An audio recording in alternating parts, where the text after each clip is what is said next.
지금 그 거리엔 무거운 슬픔만이 가득합니다. 황망이 세상을 떠난 청년이 머물렀던 곳엔 깊은 애도가 자리했는데요. 그런데 이곳을 찾은 수많은 사람들 중 유독 시선을 끄는 이가 있었습니다. 거기서 친한 친구였어요.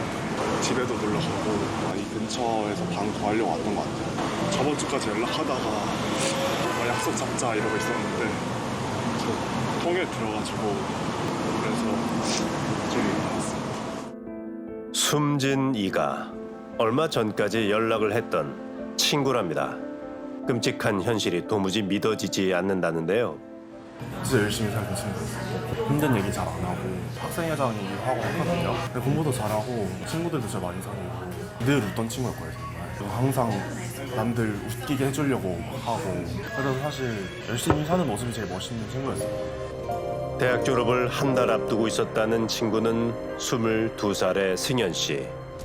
사건이 벌어진 건 지난 21일 낮 2시 7분 무렵. 나와서 지금처럼 준비하고 은행 가려고 이제 그러면 툭 소리가 나는 거야. 들어올라가고 들어왔는데 애들이 쏟아지는 거지. 여학생 두 명 얼굴이 보여가지고 와가지고 무섭다고. 비명소리와 함께 가게로 뛰어들어온 여학생들이 목격한 건 끔찍한 범행의 장면이었는데요. 칼을 숨기고 있다가 이렇게 찔렀으니까 뒷짐을 주고 우리 스케이트 이렇게 타는 폼 있잖아. 그런 폼으로 이렇게 갔어요. 이렇게. 피를 뚝뚝뚝뚝 흘리고 갔다니까. 믿기지 않는 상황은 골목 CCTV 속에 고스란히 담겨 있었습니다. 오후 2시 7분경 검은 옷을 입고 나타난 남자가 계단에 있던 승현 씨에게 수차례 흉기를 휘두릅니다. 골목을 내달린 그는 우연히 마주친 남성의 목을 또 공격했는데요. 그 뒤로도 2명의 남성에게 자상을 입힌 남자. 있어서는 안 될 잔혹한 사건은 세상을 발칵 뒤집어 놨습니다. 서울 신림동에서 흉기 난동이 발생해 지금까지 1명이 사망하고 3명이 부상을 당했습니다. 단 3분 동안 1명을 숨지게 하고 3명을 다치게 한 범인. 그때 여기가 첫 번째 장소고 신림역 먹자 골목 입구에서 시작된 범행은 여기가 되게 2차 가해한 장소. 140m 골목을 따라 잇따라 벌어졌습니다. 평화로웠던 골목 안은 순식간에 공포로 뒤덮였는데요. 범행을 저지른 뒤 태연히 골목을 배회하고 있었던 남자. 그는 경찰이 나타나자 흉기를 버리고 순순히 검거됐는데요. 경찰 앞에서도 언성을 높이며 자신의 얘기를 들어달라고 한 범인. 그의 정체는 33살의 조선입니다.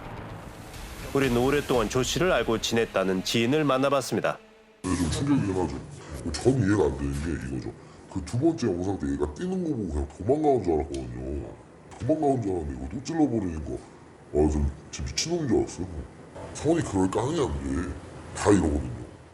조 씨의 영상을 보고 큰 충격에 빠졌다는 진수 씨는 범행의 이유가 짐작조차 안 된다고 합니다. 다만 그가 이곳을 찾은 이유는 알 것 같다는데요. 동네에 와가지고 그럴 거예요. 원래 얘가 중학교에 다녔었어요. 그러니까 선이는 좀 실력이 잘 다녀. 뭐 때문에요? 친구들 그 사고 난 그 거리 있죠. 거기가 다 술집이고 원래 신림동에 술을 많이 먹고 해요. 사건 당일 1시 57분 무렵 금천구의 한 마트에 들렀던 조 씨. 여기 마트에서 칼을 샀다고 하거든? 주방용품 진열대로 간 그는 칼 한 점을 훔친 뒤 또 다른 칼 한 점을 더 골라 계산을 합니다. 마트를 나와 칼을 모두 옷 속에 숨긴 그가 택시를 타고 향한 곳은 이쪽 가로 가면은 신림역 방향이야. 친구들과 자주 만났던 장소인 신림역 앞 먹자 골목이었습니다. 미리 흉기를 준비해서 잘 아는 동네를 찾았던 조 씨. 그의 범행은 우발적이라는 말과는 무척 달랐습니다.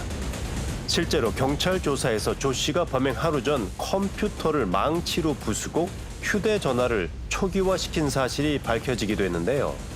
데이터 복원을 통해 드러난 조 씨의 검색 단어는 살해 방법, 급소, 그리고 홍콩 묻지마 살인이었습니다. 형 만나서 얘기 좀 하고 싶은 게 있다고. 죽여버리고 싶다 막. 저 1, 2년 동안 못 볼 것 같아요. 교도소 들어갈 것 같다고.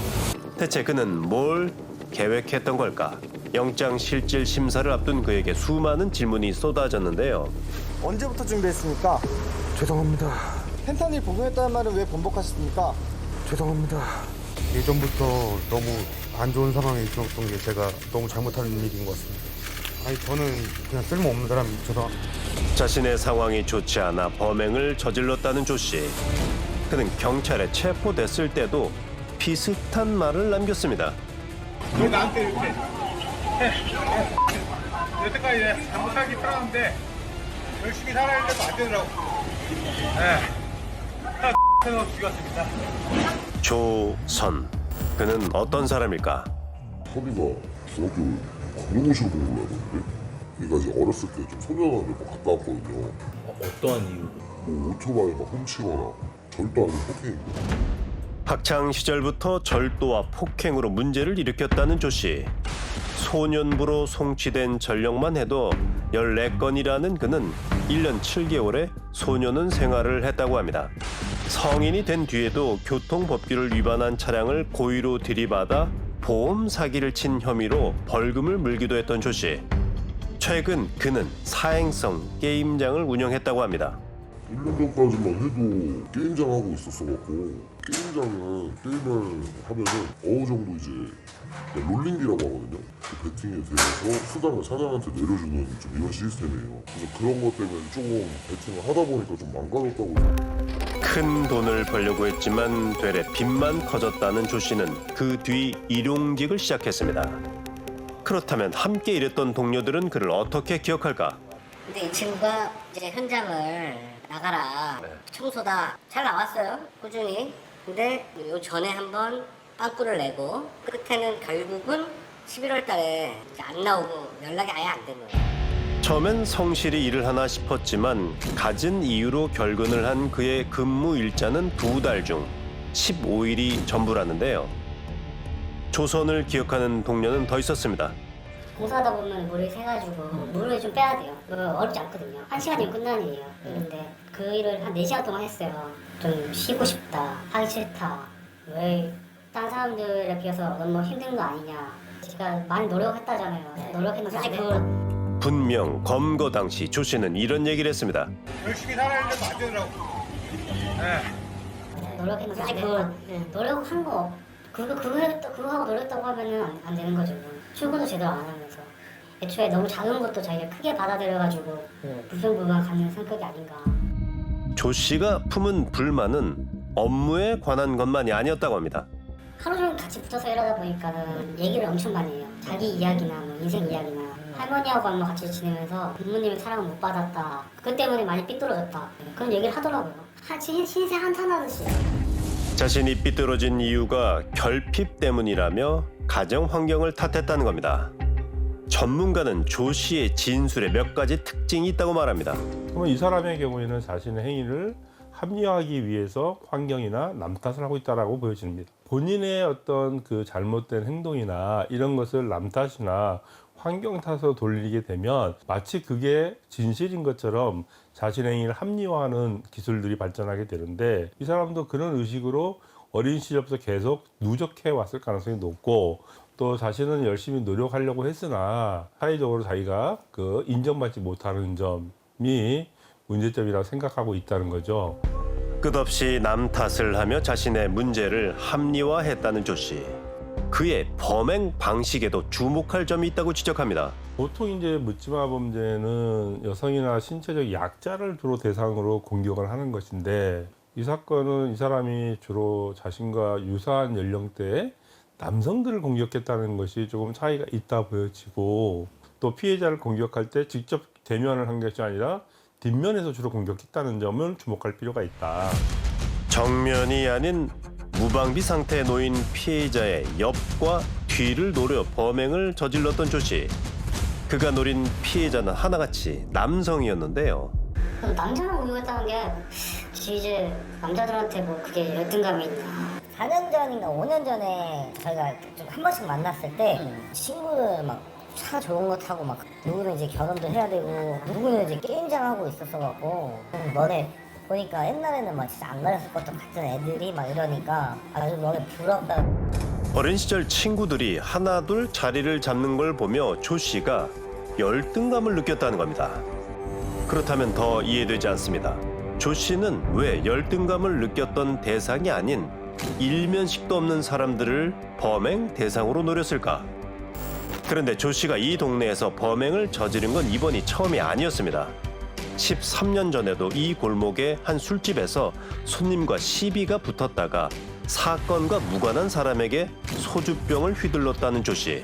누군가 아주 깊은 관계를 맺어야 무슨 원한을 느끼던 상대가 특정이 되잖아요. 근데 이 사람은 계속 사소한 폭력들을 일삼으면서 불법 행위를 저질러 오다 보니까 그냥 인간관계 자체가 그냥 매우 인스턴트하고 아무나 보고 지금 달려들어서 분풀이만 하는 거죠. 그리고 이번에도 보면 무작위로 피해자들을 선택한 데는 이 사람의 이런 어떤 그야말로 힘자랑하는 거, 분풀이하는 거, 내가 이렇게 사실은 알고 보면 강력한 존재다라는 것을 과시하려고 했던 범죄가 아니냐. 어쩌면 한 가지 더 생각해 볼 수 있는 건 그래서 유명한 범죄자가 돼서 언론이 마이크를 들이대는 것까지 상상했을 수도 있겠다. 전문가 역시 이 사건에 주목해야 하는 진짜 이유는 한 가지 더 있다고 말합니다. 이런 식의 어떤 반사회적인 사고방식, 누구라도 상관없다. 내 이제 분풀이 대상이 되어라. 사회를 향한 협박이나 공갈 정도의 예고 그림 꽤 늘어난 걸로 알고 있어요. 이런 테러 같은 사건이 일어나게 되면 모방 범죄가 많이 일어날 수 있어요. 이 부분에 대해서 형사사법기관에서는 예의주시는 해야 될 거예요. 단 3분 동안 벌어진 잔혹한 사건은 여러 사람의 삶을 송두리째 바꿔놨습니다. 조 씨를 만나지 않았다면 소박하지만 평범한 삶을 누렸을 한 청년. 오늘 오기 전에도 무슨 얘기를 전해줘야지. 그래서 생각을 했거든요. 막상 오니까 그냥 머리가 하얘져가지고 가만히 들여다보고 있어요. 22. 짧은 생을 살았던 그는 어머니를 여인 뒤 외국에서 생활하는 아버지를 대신해 동생을 돌봤던 실질적인 가장이었습니다. 취업을 앞두고 하루하루를 성실히 살던 청년이었는데요. 그 청년의 목숨을 한순간에 앗아간 뒤에도 웃음을 보였던 조선. 왜 그러셨습니까? 죄송합니다. 깨끗한 거죠, 진짜. 죄송하다 말하는 조 씨는 정말 죄의 무게를 얼마나 알고 있을까? 조 씨가 범죄자가 된 건 환경 때문도 가족 때문도 아닙니다. 스스로를 끔찍한 살인자로 만든 건 오직 조선 자신입니다.